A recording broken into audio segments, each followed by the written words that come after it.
부탁드리겠습니다. 예, 저는 저 스스로에게 어제 저녁 내내 물어봤습니다. 검찰 개혁을 누가 해야 되냐. 근데 오늘 이렇게 토론하면서 제가 제일 마지막에 하다 보니까 다 이야기를 들었습니다. 그런데 다시 또 물어봤습니다. 저 스스로에게. 검찰 개혁은 누가 해야 되는가. 여기 앉아 계신 분들이 하는 것이 아니고 결과적으로 정권을 잡은 대통령과 입법을 가고 있는 국회의원들이 해야 됩니다. 저희에게 세 번의 기회가 있었습니다. 김대중 정부, 노무현 정부, 문재인 정부.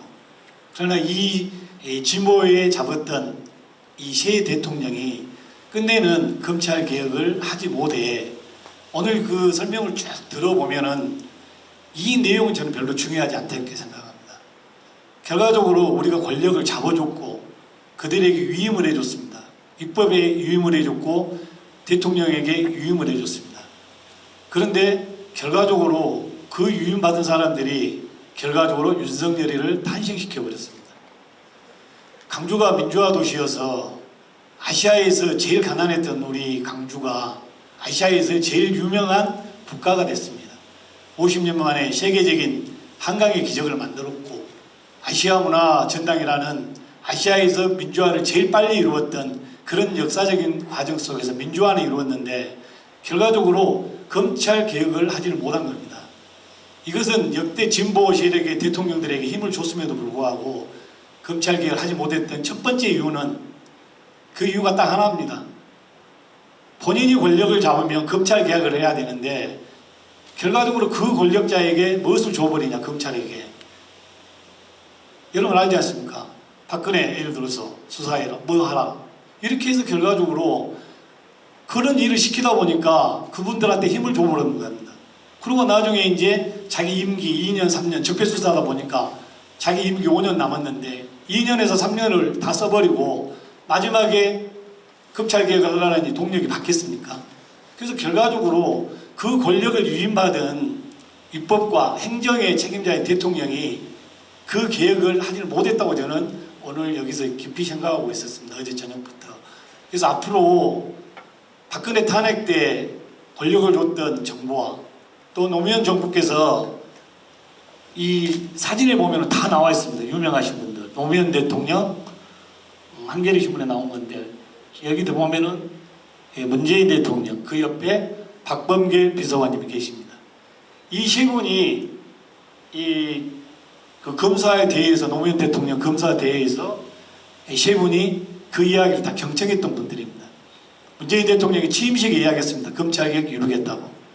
그런데 검찰개혁을 이루는 것이 아니라 결과적으로 검찰한테 권력을 좁은 경향이 생겼습니다. 그래서 정리를 하자면은 검찰개혁 누가 해야 됩니까? 우리 국민은 민주화를 다 해줬습니다. 국민은 민주화를 위해서는 할 수는 있지만 검찰개혁은 행정을 맡았던 대통령과 그리고 입법을 맡은 국회의원들이 해내야 됩니다. 국민의 유임을 받은 국회의원들이 아직도 정면에 서서 검찰개혁을 외치지도 못하고 뒤에 숨어있는 저런 모습들이 우리 국민이 봤을 때 오죽했으면은 답답한 마음을 오늘 이렇게 토론을 하고 있겠습니까? 그래서 저는 앞으로 다시 4년 후에 권력을 만약에 우리가 잡은다라면은 적폐수사보다 먼저 검찰개혁을 먼저 해야 된다 저는 생각합니다. 검찰개혁을 먼저 해놓고 적폐수사를 하든 말든 해야지 권력 잡은 사람들이 적폐수사에 모든 힘을 쏟다 보니까 검찰을 이용해서 적폐수사 해놓고 나중에 다시 하려니까 그게 되겠습니까? 그래서 항상 실패했던 원인이 저는 그가 있었다고 생각합니다. 그래서 검찰개혁은 누가 하냐? 여기 앉아 계신 국민이 하는 것이 아니라 그걸 유임받은 국회의원과 그 유임받은 우리 진보적인 대통령이 됐을 때 처음부터 검찰개혁을 해야 되지 않냐 그렇게 생각합니다. 감사합니다.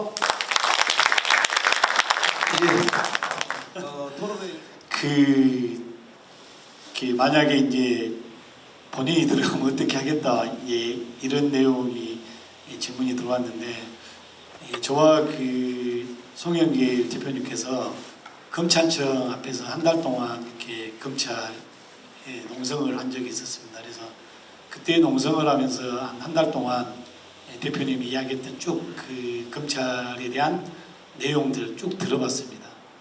근데 주로 우리 대표님께서 했던 말씀 중에